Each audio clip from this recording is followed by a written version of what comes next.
First of all, I'd like to thank you at a rather belated date for your thoughts on this and gifts and cards at the time of my birthday. I appreciate the kindness of all of you. And now, this is a very interesting and unusual occasion. And actually, very little is known about the deeper aspects of the Easter ceremonies.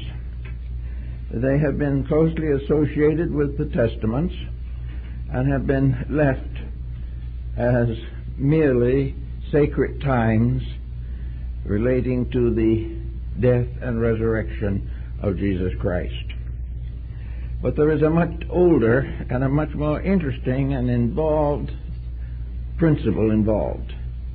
And this is something that I think is seldom if ever mentioned. Actually, as you realize in the Bible, we are told that after the crucifixion, Jesus descended into the underworld and to release souls in limbo, and also to the harrowing of hell.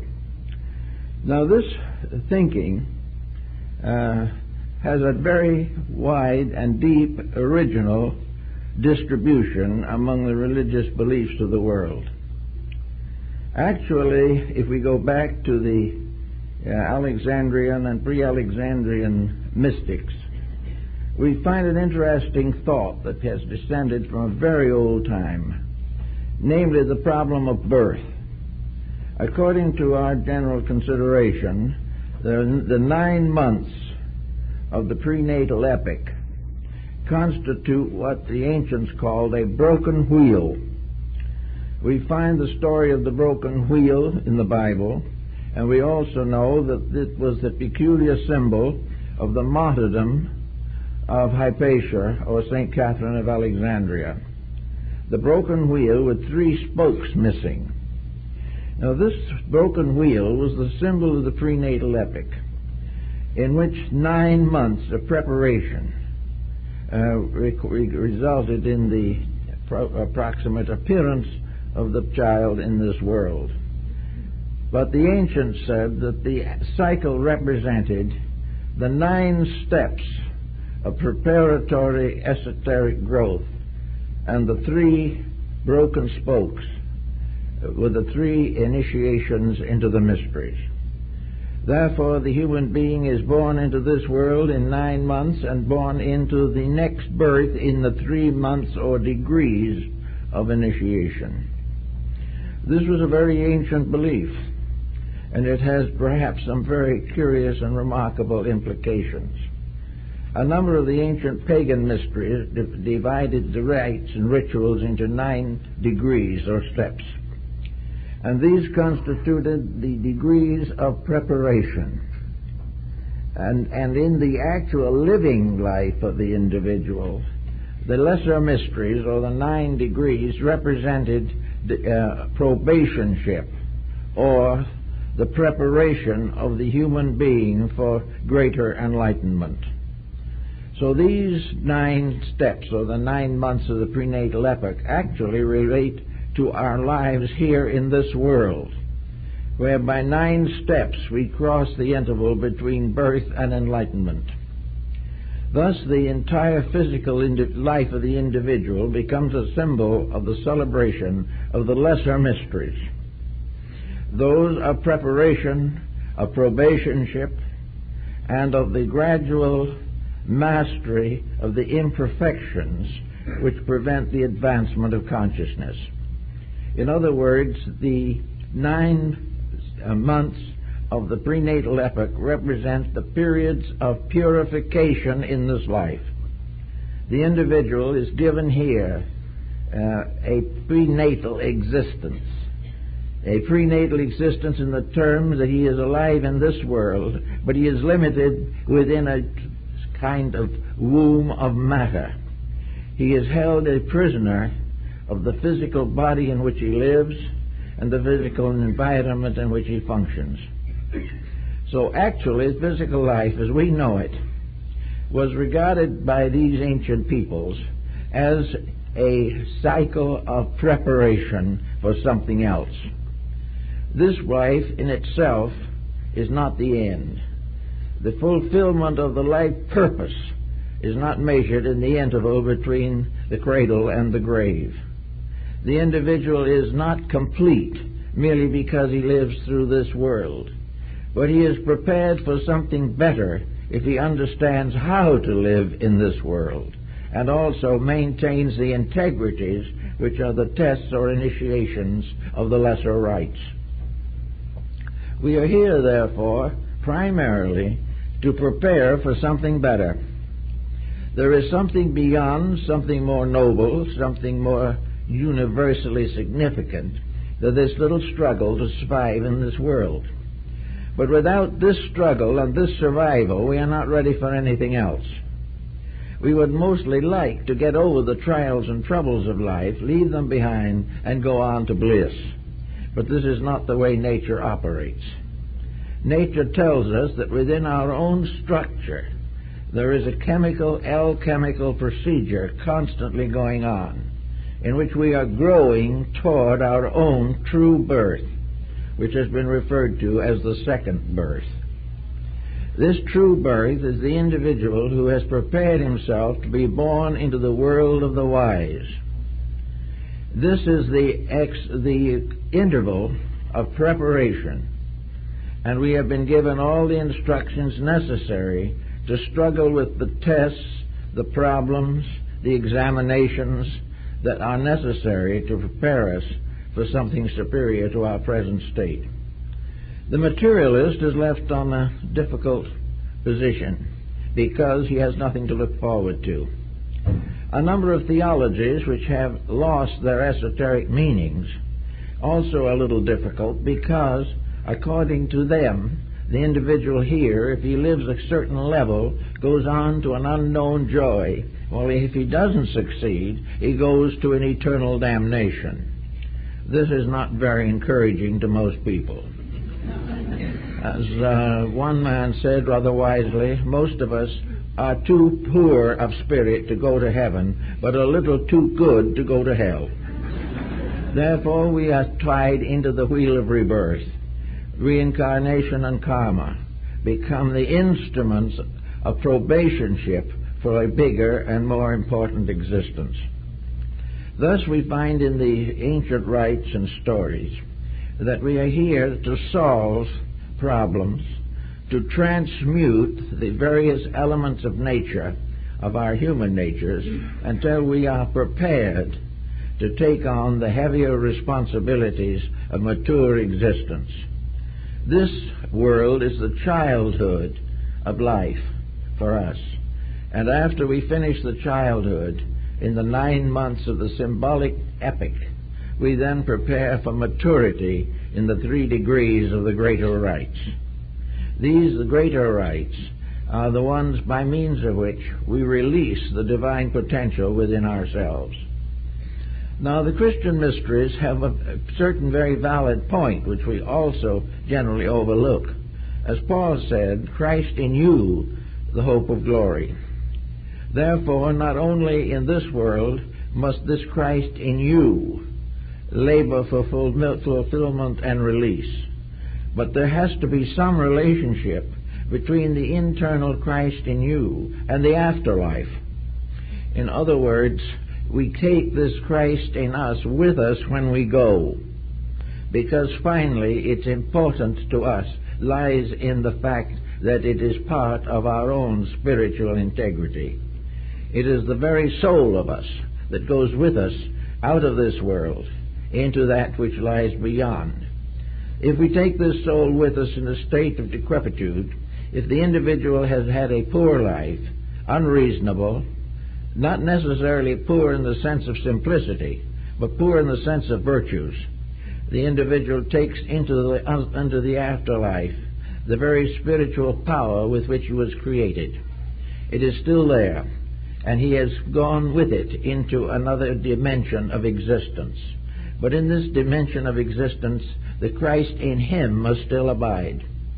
Therefore, in limbo, the fact of the eternal value of the Savior is clearly indicated. In limbo are supposed to rest the souls of all who died in virtue prior to the advent of Christ. Therefore, they could not be converted to Christianity because the religion or the faith had not arisen. On the other hand, like Moses and Aaron and many of the patriarchs of the Old Testament, they were persons of virtue. They could not be disregarded. Also, the millions of human beings who lived nobly and kindly according to the beliefs they had could not perish simply because they had not gone through a Christian baptism. So limbo was for those who were not evil, could not be punished, should not be punished, but were not in part of the ordained and baptized Christian faith. This is one of the points of Christ in limbo.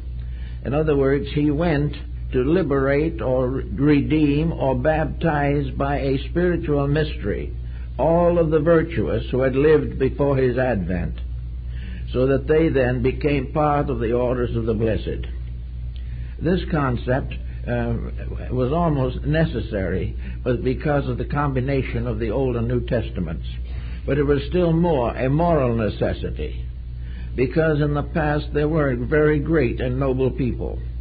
There were also noble people who belonged to other races and other faiths, because there were no faiths as we know them today involving Christianity prior to the Christian era.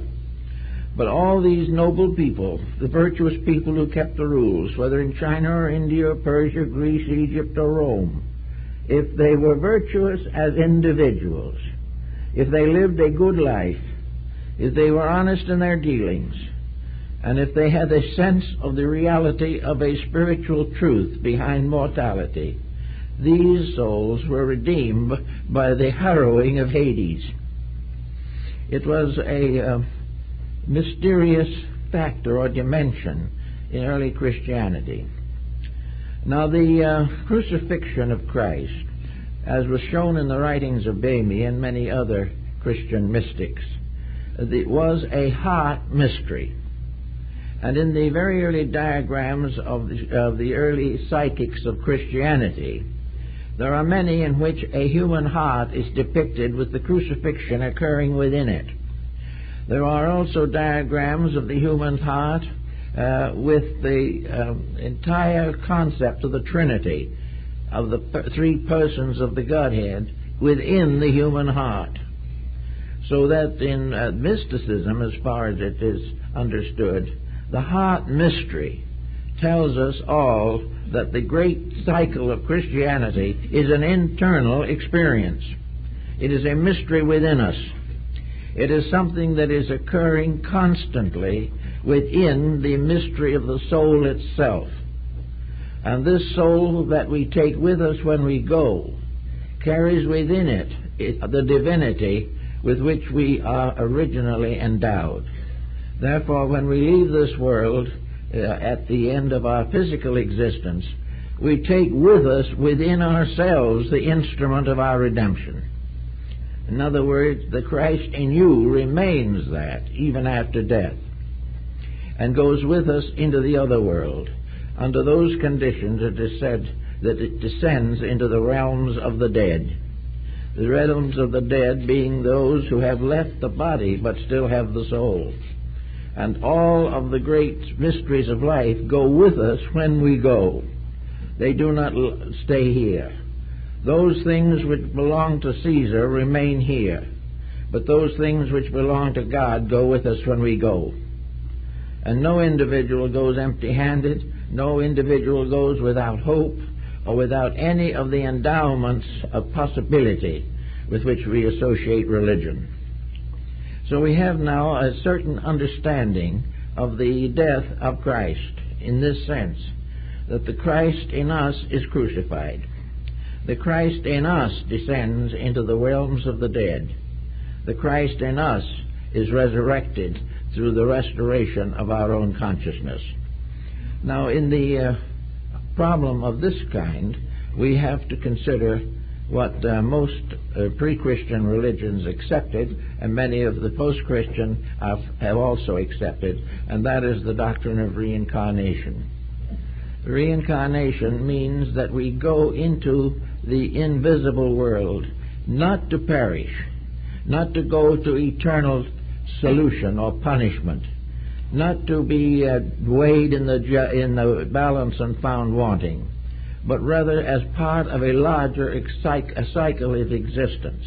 And in the post-mortal state, we carry with us all of our spiritual allotment, all of the essential nature of our own internal integrities. The interesting figure, I think, of this appears in Buddhism, where we have Jizo, the benevolent teacher. Jizo, the bodhisattva of the little children. The name is almost similar to our own idea of Jesus. How the idea originated, we are not sure. It probably came from India. But we know that in the worlds of shadows, where the darkness causes the little souls to be lonesome and to wonder what happens next, these little infants in the world of darkness represent simply human souls after death. While they're there, not knowing what to do, bewildered and lonely, they hear the tinkling of the alarm staff of the guardian of little children. And Jizo appears among them as a parent, takes them in his arms, holds them close, tenderly nurses their needs, and wherever he puts a footstep, according to the ancient belief, a lotus blossom rises in the afterlife. This is, of course, a very sentimental type of thing, but perhaps it is a little more true than we realize, because when we depart from here, we take also our hopes, our fears, our anxieties, and the seeds of our faith. Now, the seeds of faith probably are a little stronger after death than they are in this world, because the first thing that happens when the individual passes out of this life is the actual experience of survival. He has always hoped it would be a good thing. He always hoped that some part of him would go on and live. He always hoped that there was some reward for his efforts, some opportunities for further growth, and certainly that he would abide in the love of God. This hopefulness, which we have here, is suddenly formed into a reality. The individual awaking from death finds that he is still alive. And this fact in itself proves immortality. It proves something that the physical world cannot bestow in its fullness. It proves that the materialist is wrong, because among those who wake up after death will be the materialist himself. He may be a little drowsy for a while because he hardly believes. The materialist may feel that he is suffering from a delusion that he is surviving. But if he is suffering from the delusion, there must be a he who is suffering, and the fact remains that he has survived. So this survival is the beginning of a new experience, a new dimension of purpose. This survival also brings gradually to consciousness the idea of growth, the idea of going on, the recognition of mistakes, the realization that mistakes must be paid for, that there is a certain retribution necessary, but that this retribution is never a retribution of terror. It is never ugly. It is never cruel, because it is constantly guarded and guided by the indwelling divinity within ourselves. The Christ in us must express to us the need for our own repentance or our own reorganization of life, but it is never a destructive thing. The internal life of the individual cannot die, but must go on, guided by the indwelling divinity of salvation. So this particular problem goes on a little further until, by degrees, the entity that is out of embodiment begins to realize that this experience is only part of a great educational theory. It is part of a growth process. It has all kinds of realities and truths in it that we do not generally understand. We find, therefore, that we awake from the sleep of mortality in the afterlife. But strangely enough, we awake from the wakefulness of the afterlife by the sleep of rebirth. Gradually, we go through an inner experience, and then objectively that experience again fades away. But in each case there is something residual there. The individual becomes more and more aware of his own continuity, becomes more and more aware of an infinite purpose that is worthy of our acceptance and our understanding.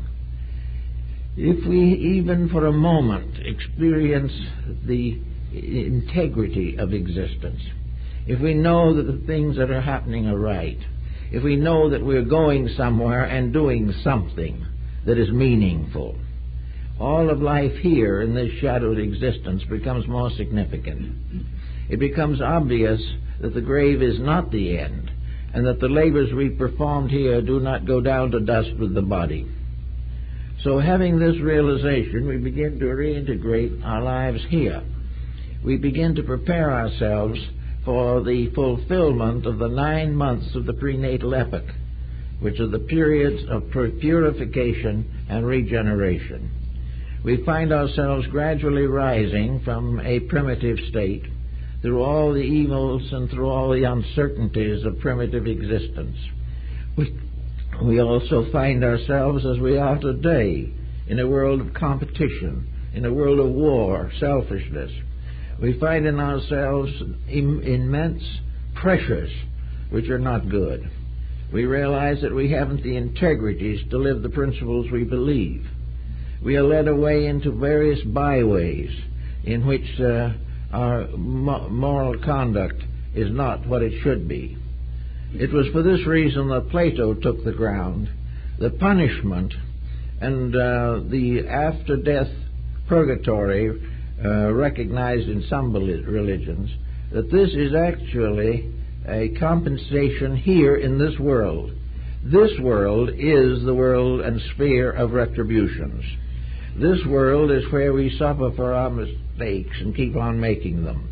This is the world in which the so-called damnation of the soul is achieved. Not that it cannot be, that it can be damned, it cannot be. But here is punishment, and punishment for ignorance, punishment for superstition, punishment for fear. Here we are faced constantly with problems, and until these problems are solved, we cannot cleanse the life. And until the life is cleansed, we cannot pass to a higher state of consciousness or a greater achievement. We note that in almost all of the ancient religions, water was important. Water was purification. Water was the washing away of those pressures and forces which limit our growth and spiritual unfoldment. So we can take a simple little example, as we find it every day, the person wandering along with a half-pleasant disposition, but also tensions, pressures, unpleasantness, conspiracies, fears, remorses, all these emotions every day, so that truly we are creatures of little faith. We accept all of the problems with the full force of emotional stress, and a great many individuals become hopelessly neurotic before they get out of here at the end of a lifetime. They simply are unable to experience the right form of existence. For these persons, antiquity established the great institutions of religion. It gave also philosophy as a means of remedying the mistakes of life. But neither religion nor philosophy can be effective if the individual rejects them. If he refuses to accept the importance of correcting his own mistakes, he will keep right on making them. If he refuses to believe that he is rewarded for right by the solution of problems, if he does not believe this, he does not benefit from it. Therefore, all of this is a probationship, and this probationship constitutes the 9 months of the so-called prenatal epoch of the entity in this world.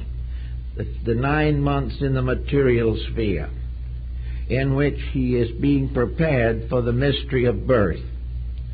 And this preparation is under a constant guidance, a constant direction. There is a mysterious umbilical which connects the unborn human soul to God. And it is this which was called in the Bible the silver cord.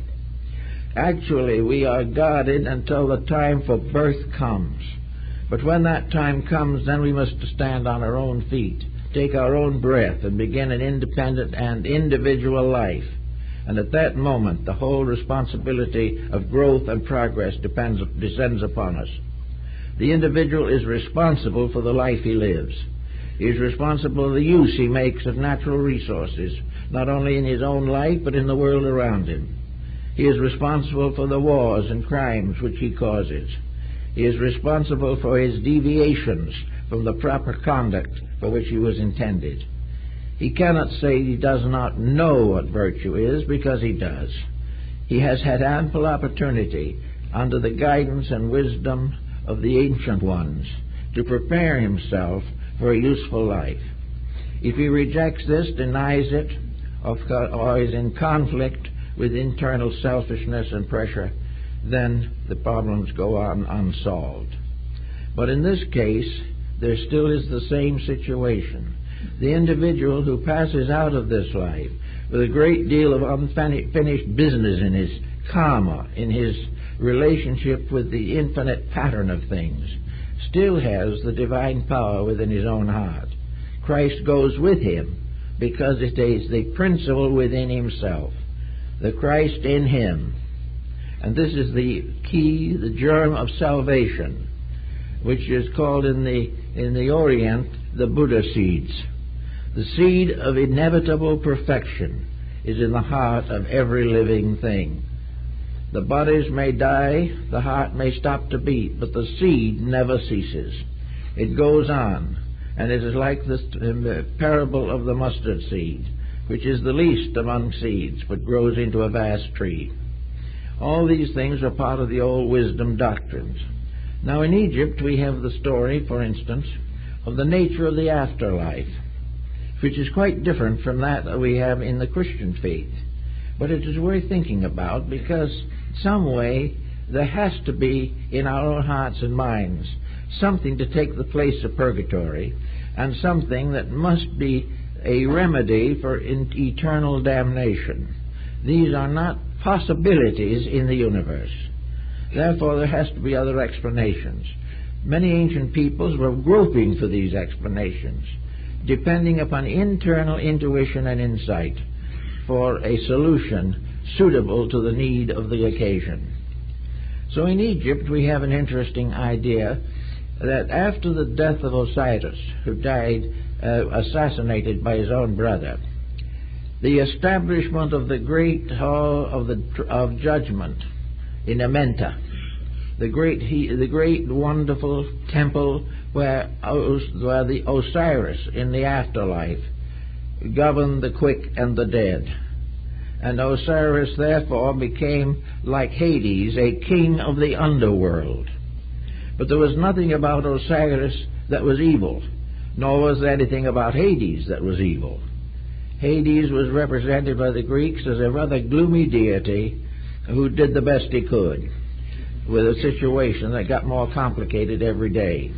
And we might assume if Hades was somewhere around today, he would be more gloomy than ever, because of the quality of what was descending into his domain. It would not be very attractive or inspiring.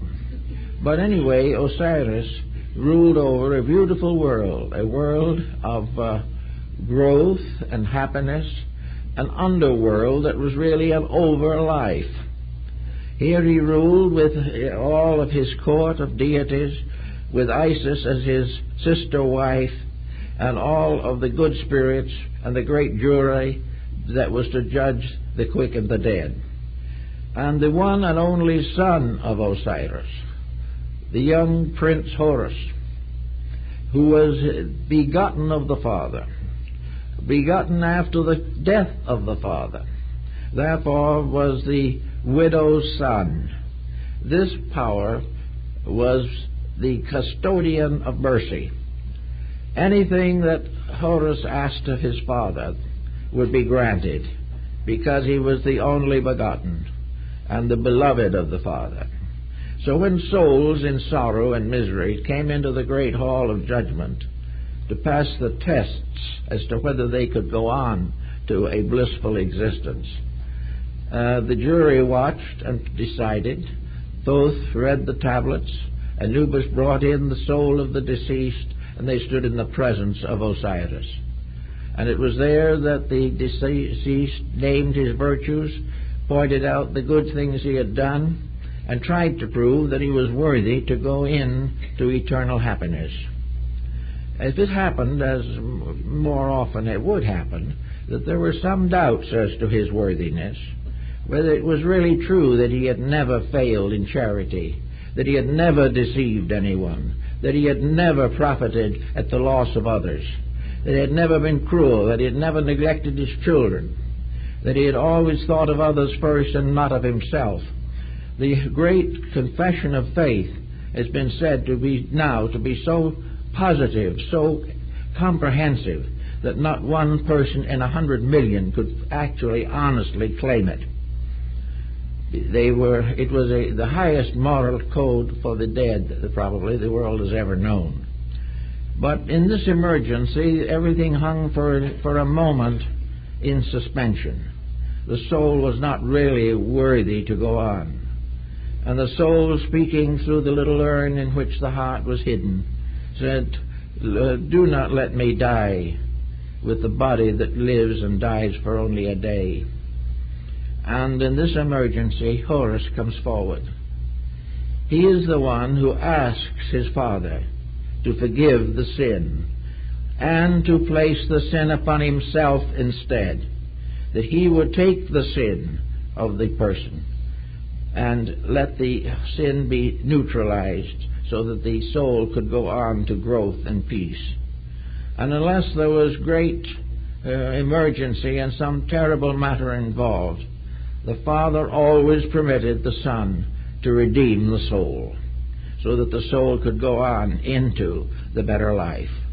Now, there's something about that has a definite Christian echo to it, even though it was in force in Egypt 2,000 years before the birth of Christ. There is this intercession in which the soul intercedes for the salvation of the being. Then, if it is worthy and it is allowed to go on, and in the psychostasia, or the weighing of the soul, it is justified and protected by Horus, it is then led into the land beyond. And this land is not a strange wilderness, nor is it a place in which there is nothing but worldly palaces. It is another Egypt. It is another earth, but a gentle earth, in which the virtuous rest and carry on the common deeds of living. The Egyptians had no idea of an afterlife that was either punishment or laziness. The soul did not simply float around on flowery beds of ease. The soul in the afterlife kept right on doing the things that had made it happy and useful in the physical world. It kept on learning, in a sense. It kept on growing, and it kept on becoming more and more aware of its own divinity. And then came finally the exhaustion of this particular karmic cycle, and the soul returned to embodiment. But it brought back with it an internal security that it had not known before. It did not know the name of that security. It was not something that it could put its finger on as a reality. But the soul within became stronger. The determination to grow became deeper. And the ability to handle the common problems of life became greater. With each embodiment, the soul advanced a step in its growth by purification, by the mysteries of water, the mysteries of the cleansing power of the pure stream of the water of life, the water of everlastingness, and those who drank thereof never thirsted again. So here we have a concept that was to influence the early rise of the Christian faith. It was a rising up of the belief that the soul itself contained within it the eternal power of its salvation, that the spirit of the being was God, the soul of the being was Christ, and the body of the being was the ecclesia, or the assembly of the redeemed, the church, the building. The purified body was a church. The purified mind was a great university. The purified heart was the perfect religion. All of these internal values were being gradually matured within us. And at a certain point, the power to consciously lead or direct this power that would help us to grow, would become individual, and we would have the right of self-determinism. The time would come when instead of growing under nature's laws, we would grow under self-dedication. And when the individual chose to be right, this was determinism, and immediately rewards, punishments, hesitations, and advancements began to arise within the character of the person. When he had the power to make the decision, he had the responsibility of the decisions that he made. This is pointed out rather clearly in some of the early writings of St. Thomas Aquinas, who was evidently aware of this particular concept in religion. So the person, having passed through the various degrees, sustained by an inner life which he could not fully understand, gradually received the moral instruction which would bring him into discipleship or into an immediate association with the internal part of his own life. While we are in our normal state of affairs, what are the great hindrances? Well, the great hindrance to our growth is ourselves. The great hindrance is our own ego, our own personality, and our own appetites and desires. It is really the materiality in ourselves which is the evil spirit. It is pride, it is ambition, it is avarice. All these are the emotions of the unredeemed, and these become the basis of a responsibility after we have become aware of the values and realities of these matters. The individual who, knowing that he is drinking too much, continues to do so, becomes an alcoholic. He is an alcoholic by choice, not by necessity. He has chosen something of a weakness within himself. He has avoided the strength of character necessary to control and direct his life, and gradually becomes a victim of his own weakness. Therefore, this is a condition in which a karmic situation is set up, because he knew better and didn't do. If he didn't know better, then there was another type of life relating to him. Then there was another kind of dimension in which his growth would take place. But when he knew, or when he believed and he did not do, then he was in trouble, because he not only destroyed his own integrities, but went against the principle within himself. He is the one who became the traitor.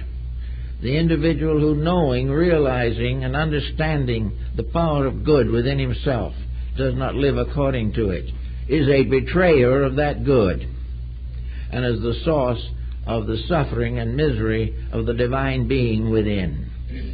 This the ancients held as a moral value, a reality. Of course, we put it into words, it's oversimplified, there's no question about that. But on the other hand, while it doesn't necessarily sound as though it solved everything, it helps to give us a new angle or a new point with which to consider matters. After we go a certain length of time and so forth, we discover that we need instruction. And instruction is an important thing. But where are we going to get it? Well, we know somebody who we think knows more than we do, so we go and become a student. We try to gain the skill of a violinist or the wisdom of a philologist, and we feel that we can go to some wise person here and be instructed. In India, the individual desiring spiritual refreshment goes to a guru, becomes a disciple, and may stay with the teacher for the rest of his life. He stays with the teacher and is happy because as he watches the teacher is doing what is right. The teacher is living what he claims, and this gives the confidence to the disciple to remain with him. Now, in this type of situation, we also have to find out what can we do about those things which teachers apparently cannot communicate to us. They can tell us what we ought to think, but that doesn't make us think that way. We get very noble instructions, but we're not really immediately changed by it. Something is weak in ourselves. And we also go to various sources for instruction and usually get a lot of conflicting reports. We go to 10 different people and we get 10 different stories. We join 10 different faiths, follow 10 different doctrines, and still have not the courage to live the kind of life we ought to live. We also sometimes assume that we don't have to, that if we select the right religion, that the religion will cure us, that by joining we accomplish all. This is like the paint slogan, save the surface and you save everything. But actually it doesn't work that way. No matter how noble the institution may be, it cannot do much for us unless the individual begins to grow within himself, rather than simply depending upon instruction bestowed upon him. Now, instruction is valuable up to a certain point, but then we have to realize that we must find our own core. We must discover the reality within ourselves. And this reality within ourselves is something that we have to finally experience through dedication. And this means that the statement in the Bible, "Be still and know that I am God," is a virtual truth. It is a very important statement. And then we come face to face with a few words that we don't know what to do with. Be still. Now, how to be still without being lazy is a question. How to be still and stay awake is a question. Because in our consciousness of things, stillness is inertia. And inertia is wrong. We should be out rolling up our sleeves and doing great heroic deeds. But the scriptures tell us, and Lao Tzu told us, Buddha told us, and Confucius told us, Zoroaster told us, Moses told us, and Jesus told us, that the actual problem is the accomplishment of quietude, a complete silence, a strange quietness, a dying out of the fires by means of which life is distorted. The individual has to be able to be receptive, not to the instruction outside of himself, but to the instruction that is descending from within the deepest part of himself. The great teaching comes through the individual, not to him, because the great teaching in every case must be according to the need of the student. The teaching must be that which is next for the person and not a vast sectarian denomination. It must be that the teaching solves the daily living problems of growth. So how do we do that? Well, we have to smooth out some way the inconsistencies and fallacies by which most of us live. We must get rid of all of the intensities and tensions which lock us into a world of petty incidents and constant frustrations. We must get over neurosis, which is an escape of the individual who can no longer live with his own ignorance. He gets sicker and sicker, and finally perhaps has to have professional assistance. But these things are all of the body, and somewhere back of that body, as is represented in the mystery of the heart doctrine, is the heart itself, within which seated eternally is the Holy Trinity. And that this is this internal power, which is in everything, every grain of sand, carries within it the secret locked power of its own evolvements, of its own divinity, which will ultimately grow into a perfect spiritual integrity.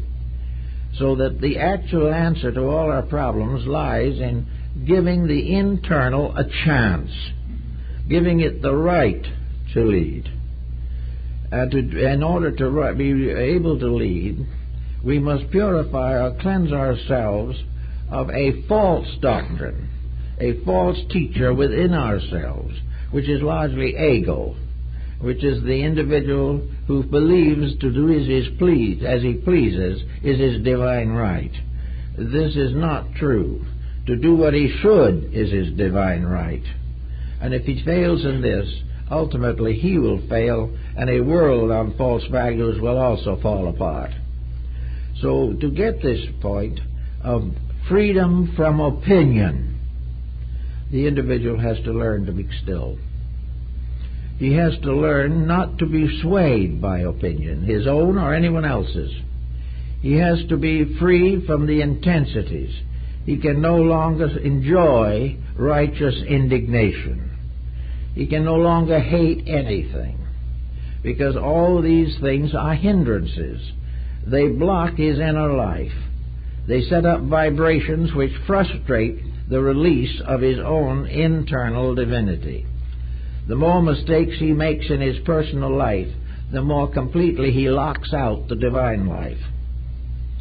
And that power which is constantly seeking to lead is imprisoned within a world of false attitudes, which have become familiar, acceptable, and are often defended to the bitter end. So to get over this, we can consider, for instance, the Zen monk. The Zen school, a school of complete quietude, in which there is not one moment of negation, but there is no agitation, there is no pressure of false values moving in. The Zen monk is not going to suddenly decide to go into the banking business. He is not going to decide to go out and build a great temple. He is a quiet person who realizes that the greatest gift that he can make to life is to learn to obey its laws and live according to principles rather than policies. Now, the same thing happens in many other parts of the world. We find it always. And we find that in the Christian faith, the monastic orders. Now, the monastic orders were, many of them, very sincere, but some of them also a little difficult, a little unreasonable. There are cases known in which monks lived in a monastery for many years without ever lifting their eyes above the floor. They lived and walked around with their eyes on the floor for the rest of their lives. Now, this is certainly a dedication, but it is not one in which we do much for anybody, including our own inner life, because the inner life is not only a problem of regeneration, but it is a problem of usefulness. The important transformation is the motion from self-interest to divine interest, from thinking only of our own projects and turning gradually to think of the projects of the universal purpose, which we must all sometime meet and face and obey. So the quietude comes in. The path of life smooths out. The parents and children have proper attitudes toward each other. There is no effort any longer to tyrannize, enslave, or dominate. There is no longer desperate efforts to transform somebody's belief to match our own. There is no problem by which wealth is considered to be indispensable to internal security. All of the false values have to cease, and that means discipline. And the ceasing of these false values is the principal occupation of the 9 postnatal months of the individual, which are his terms of his material lifetime. He is born with these burdens, that he shall live through the material world and shall achieve the unity of life, which is his proper destiny. If he does these things quietly and conscientiously, he will find that the whole world looks a little better to him. He will discover that he doesn't have to have enemies, because there is no such a thing as a sincere animosity of this kind. There's a story of two Japanese businessmen, both a little bit on the materialistic side, having become involved in the Nihon Ginko, a great Japan bank. They were bankers, and they were rivals. But they met, and when they met, first of all, they bowed very deeply 3 times. Having done this, they then went to work on each other to gradually destroy or overwhelm each other in one way or another.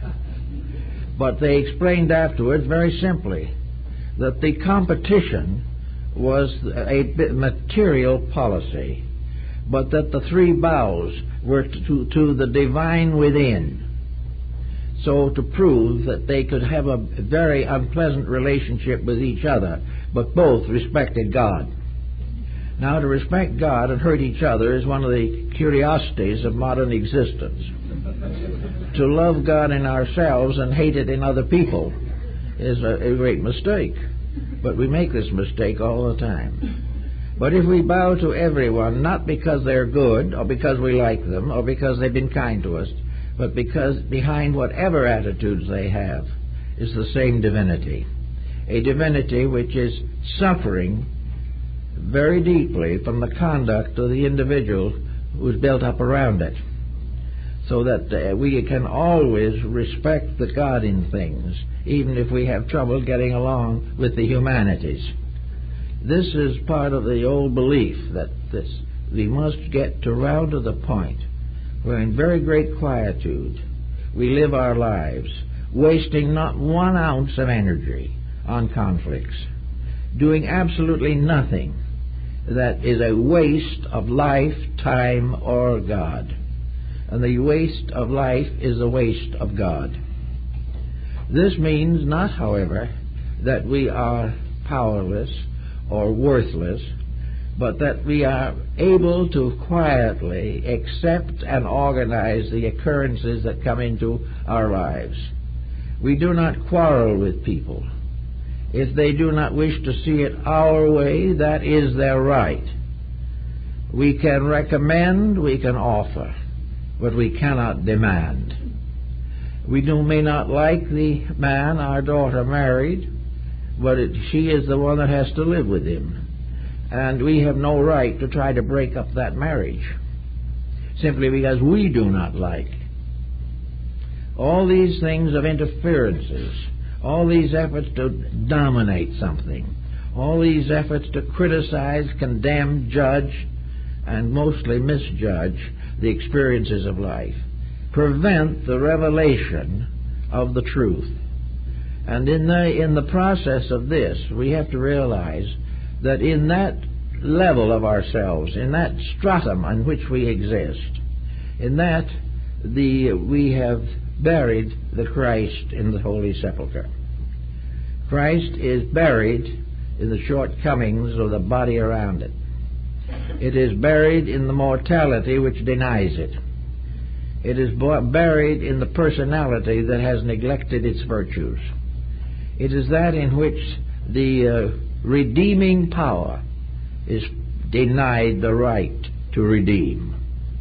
Now, we can't win that fight either. We cannot prevent redemption from redeeming, but we can make it a delay. We can waste much time, cause much suffering to each other, and frustrate the divine plan. As long as the human being has a divine power buried within it, his body and his personality constitute a holy sepulchre. And it is the resurrection of that which is symbolized by the Easter mystery. The Easter mystery is the resurrection of the eternal through the temporal. And it is something that cannot be done in a moment, and it cannot be done by wishfulness, nor can it be done actually by prayer. It must be done by works. It must be that we offer to the divine within us the deeds that we perform as worthy. Our words must be of integrities. Our lives must be of creative benevolence. Our thoughts must be constructive. Every part of ourselves must be looking toward the realities of things. And when there is nothing in our hearts or minds but the simple desire to give expression to the divine at the root of existence, and when nothing else that is more important than that, or even as important, then actually the inner life begins to move through. And when we release the Christ in us, which is our source of glory, into manifestation, then we are what the early mystics called Christians. Up to that time, we're not really Christians. We may be Christ seekers. We may be looking for something. But we are never Christians until we have given release to the Christ in ourselves. We are never Christians until we can say in the terms of Christ, "Thy will, not mine, be done." And we have to realize that in everything we do, every breath we draw, there is this invisible presence behind us, this presence that is behind everything that lives, every existence from the least to the greatest galaxy, that this power must be released by man through what we call humanity. And humanity is a humaneness. Humanity is brotherhood. It is kindness. It is cooperation. It is the individual willing to sacrifice for the good of others, a person of integrities who does not want to gain by the loss of others. Little by little, if this quality continues, the mind and nervous system relax. There are no longer jitters. We are able to control the words we say. We are not giving over to suspicions and doubts and jealousies and all the infirmities of the flesh. We are quiet, at peace with life, at peace with the God that runs and leads and moves all things.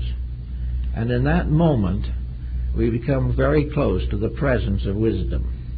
In that moment, the resurrection takes place.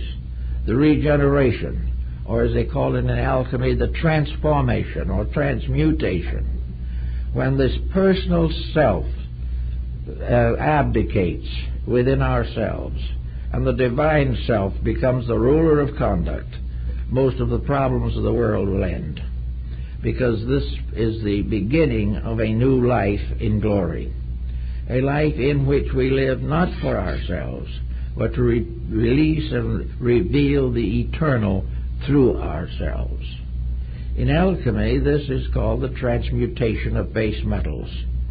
In spiritual alchemy, it is the transmutation of the uses of the energies which we possess. We have minds to be used but not abused. We have emotions to be expressed but not depraved. We have bodies to serve us wisely and well, which we should not destroy by our own selfishness and indulgence. We have all kinds of gifts, but it is our duty to gather these gifts and bring them to the feet of the divine within ourselves. We offer ourselves to the service of the eternal. And in that moment, in that instant, the eternal is reborn. It is brought forth from out of the cave or out of the darkness. The body truly then becomes a holy sepulchre from which the divine power rises in triumph. It is this transformation, this resurrection of the good, which is really the essence of religion. It is the essence of everything that we're trying to be and trying to do and trying to have. And until we realize this, we are more or less in trouble.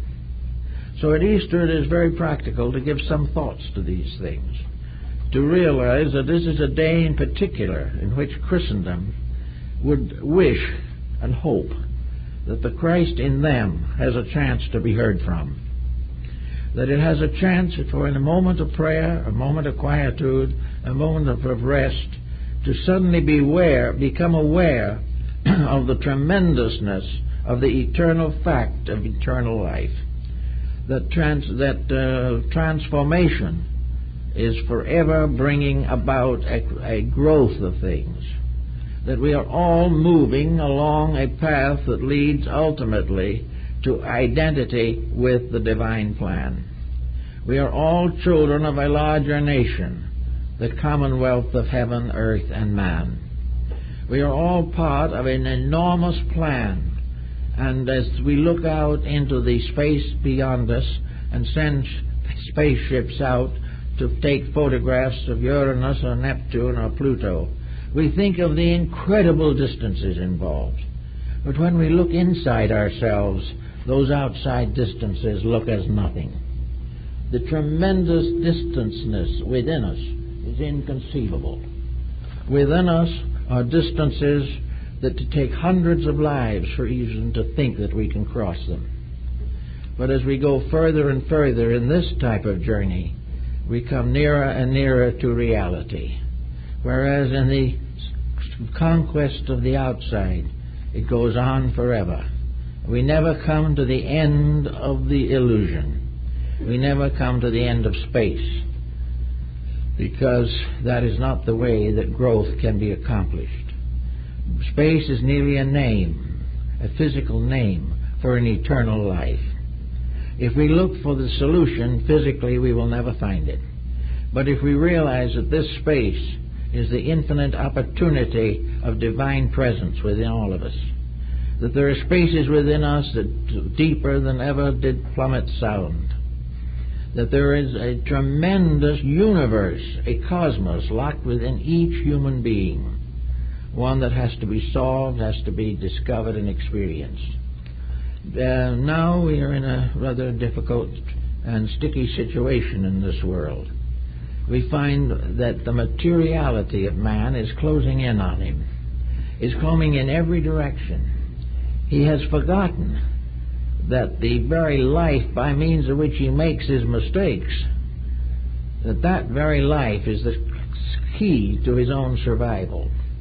He has to stop the misuse of these things and come finally to the proper realization of his place in a great plan, a great purpose, a great need that is going on. Within each individual is the key to the solution of himself. And when each individual finds the solution to himself, the world is in order. Because the world's dilemma is arising from those who do not know anything about themselves and care nothing about anyone else. This situation is the source of tyranny. We think we are going to get over poverty by laws and legislations. We think we're going to get over dishonesty by putting everybody in jail. Well, these are things that come up. Some way they probably have to be faced. But dishonesty will never end simply by jailing the criminal. The only end to any vice is the power of the internal virtue to survive and to surmount it. If we are able to grow, we outgrow our own vices. If we are able to unfold the potentials that we have, we can become useful citizens in the great commonwealth of existence. Everything has to outgrow its own infirmities, and for this there is no physician.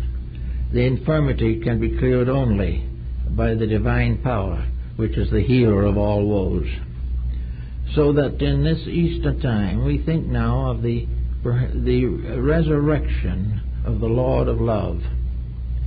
Now we would like to have peace marches, we would like to have all these things, and they all do bear witness to a deep internal realization of a great need.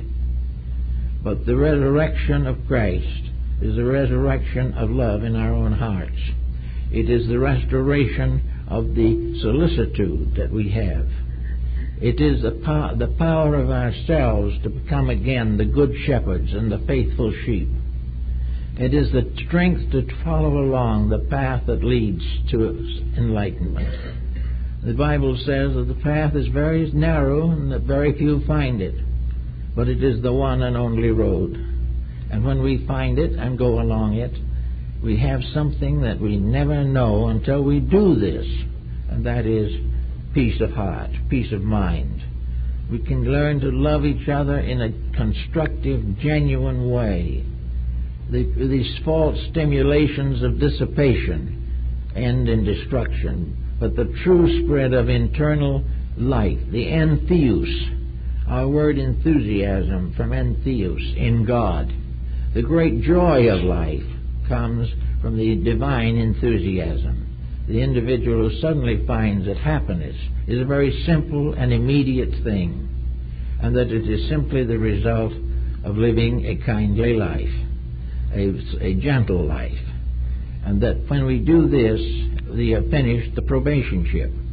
When we have no enemy left, when we have no doubt about the reality of things, when we have no intention of advancing our own happiness or success at the cost of anything else, and have accepted fully our responsibility to share in the forming of a better world, when we do these things and feel this way, then we stand at the gate of the great mysteries, the 3 days of the resurrection from the grave. These are the rites by means of which we release into manifestation the power of the divine Trinity within ourselves. We know from the biblical account that the 3 days is not quite literal, because it wasn't exactly that long, but it becomes symbolical of the 3 steps of the greater rites of redemption: the mysteries of the Holy Spirit, the mysteries of the Messiah, and the mysteries of the eternal God. These are steps of experience by means of which we become rededicated to the causes of all things. We become what we might term initiates. We are then the servants of realities.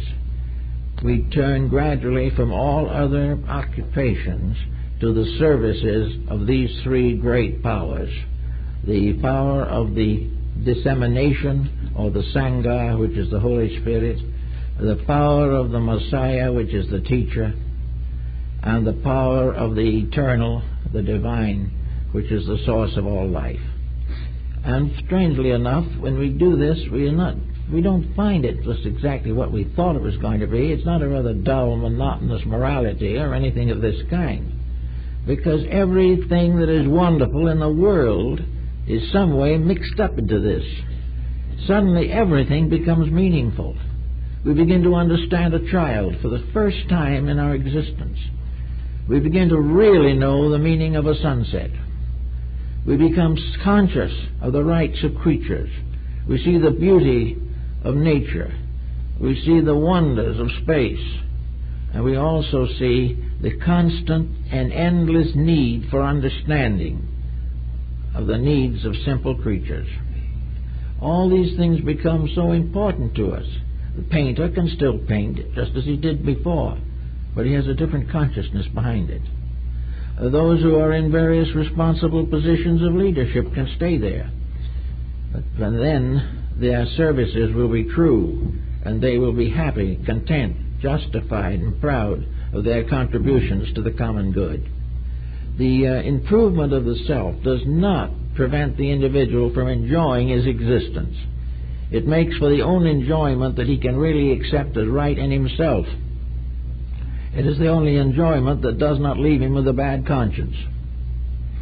So in this time of resurrection, it might be a good plan to sort of look over ourselves and see if there's something that needs a little resurrection there in our own conditions. Is there some relative we haven't spoken to for 10 years? That might be a good time to pick up the phone and do it. Maybe they'll hang up on us, but that's their business. Our business was to phone.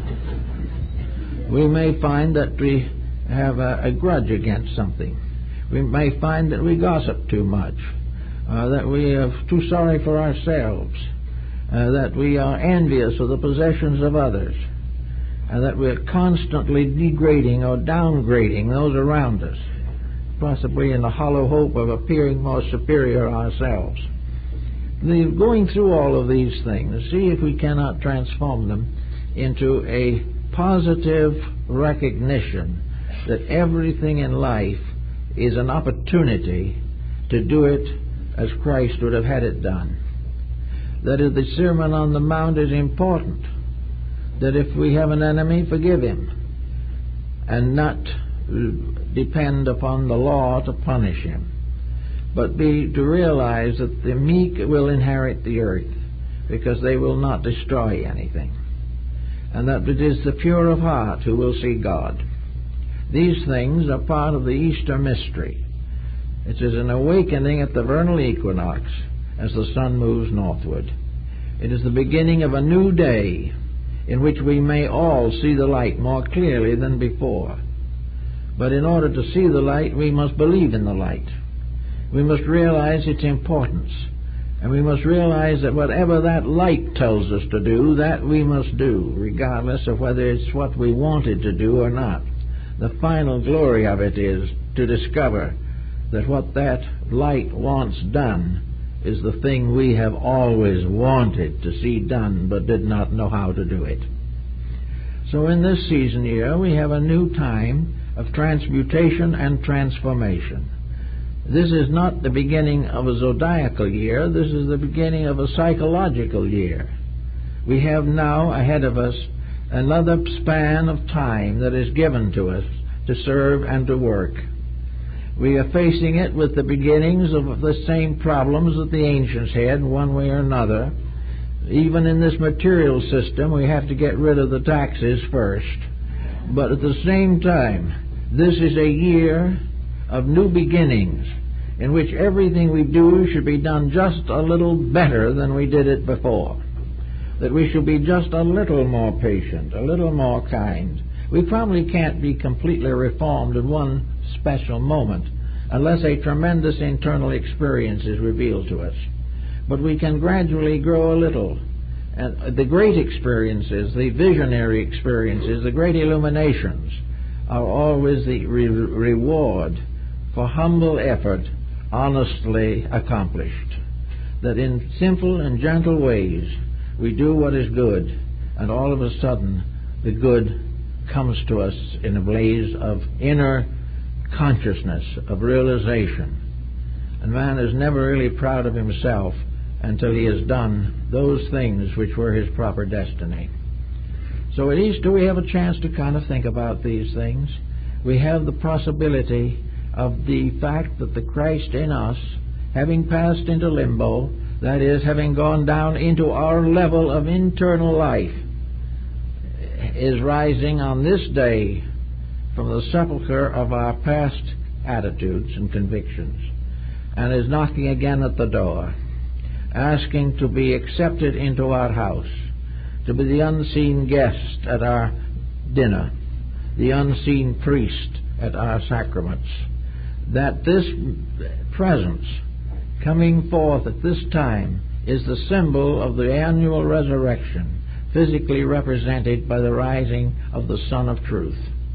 This is when the sun moves northward, and it is also the symbol that the ancients used. To them, the sun was the symbol of ultimate benevolence.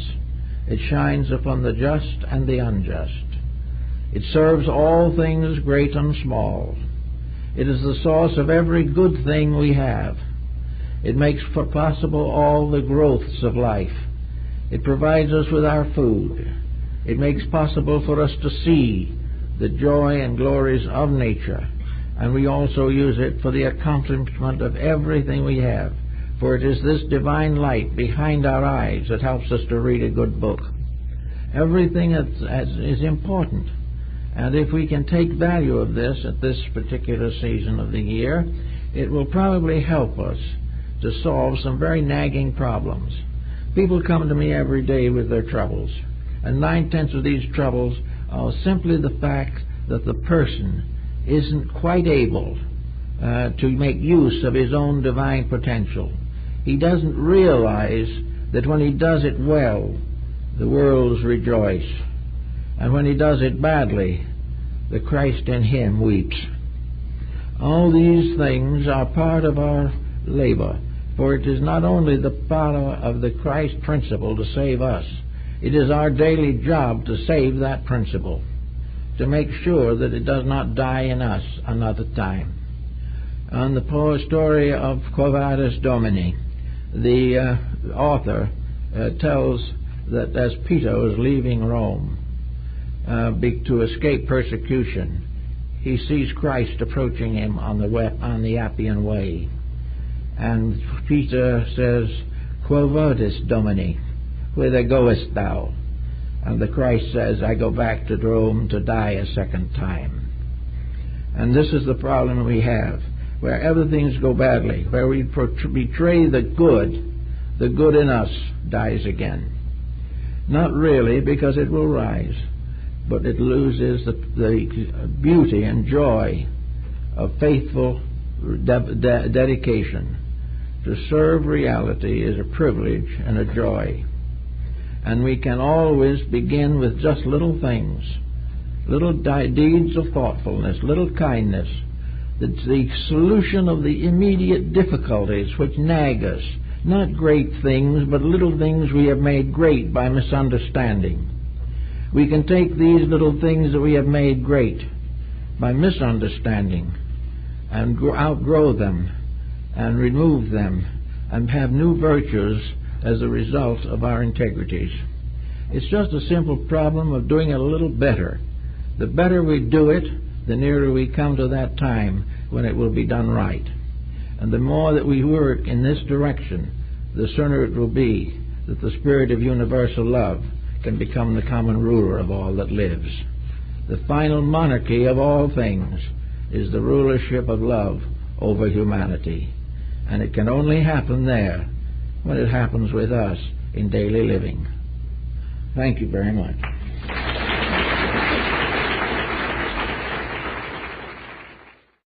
The human being is born into this world in 9 months and born into the next birth in the 3 months or degrees of initiation. This was a very ancient belief, and it has perhaps some very curious and remarkable implications. A number of the ancient pagan mysteries divided the rites and rituals into 9 degrees or steps, and these constituted the degrees of preparation. And in the actual living life of the individual, the lesser mysteries, or the 9 degrees, represented the probationship, or the preparation of the human being for greater enlightenment. So these 9 steps, or the 9 months of the prenatal epoch, actually relate to our lives here in this world, where by 9 steps we cross the interval between birth and enlightenment. Thus, the entire physical life of the individual becomes a symbol of the celebration of the lesser mysteries. Those of preparation, of probationship, and of the gradual mastery of the imperfections which prevent the advancement of consciousness. In other words, the 9 months of the prenatal epoch represent the periods of purification in this life. The individual is given here a prenatal existence. A prenatal existence in the terms that he is alive in this world, but he is limited within a kind of womb of matter. He is held a prisoner of the physical body in which he lives and the physical environment in which he functions. So actually, physical life as we know it was regarded by these ancient peoples as a cycle of preparation for something else. This life in itself is not the end. The fulfillment of the life purpose is not measured in the interval between the cradle and the grave. The individual is not complete merely because he lives through this world, but he is prepared for something better if he understands how to live in this world and also maintains the integrities which are the tests or initiations of the lesser rites. We are here, therefore, primarily to prepare for something better. There is something beyond, something more noble, something more universally significant than this little struggle to survive in this world. But without this struggle and this survival, we are not ready for anything else.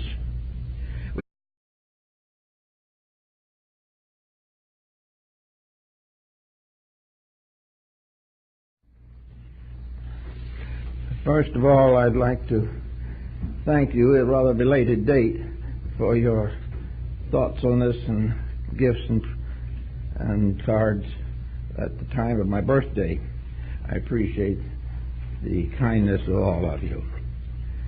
Now, this is a very interesting and unusual occasion, and actually very little is known about the deeper aspects of the Easter ceremonies. They have been closely associated with the Testaments and have been left as merely sacred times relating to the death and resurrection of Jesus Christ. But there is a much older and a much more interesting and involved principle involved. And this is something that I think is seldom if ever mentioned. Actually, as you realize, in the Bible, we are told that after the crucifixion, Jesus descended into the underworld and to release souls in limbo, and also to the harrowing of hell. We would mostly like to get over the trials and troubles of life, leave them behind, and go on to bliss. But this is not the way nature operates. Nature tells us that within our own structure there is a alchemical procedure constantly going on, in which we are growing toward our own true birth, which has been referred to as the second birth. This true birth is the individual who has prepared himself to be born into the world of the wise. This is the interval of preparation, and we have been given all the instructions necessary to struggle with the tests, the problems, the examinations that are necessary to prepare us for something superior to our present state. The materialist is left on a difficult position because he has nothing to look forward to. A number of theologies which have lost their esoteric meanings also are a little difficult because, according to them, the individual here, if he lives a certain level, goes on to an unknown joy. Well, if he doesn't succeed, he goes to an eternal damnation. This is not very encouraging to most people.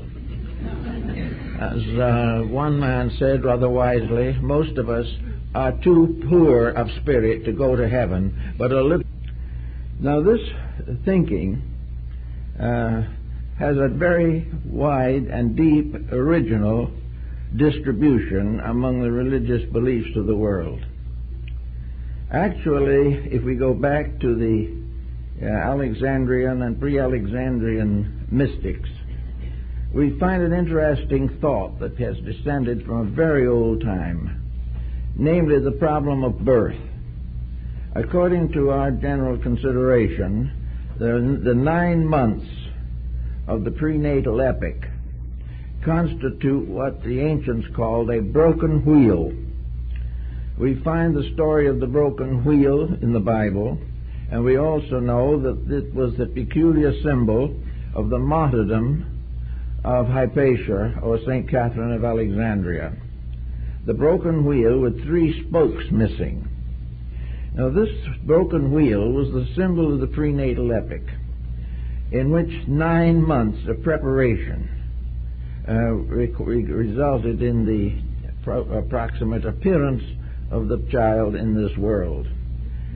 But the ancients said that the cycle represented the 9 steps of preparatory esoteric growth, and the 3 broken spokes were the 3 initiations into the mysteries. Therefore,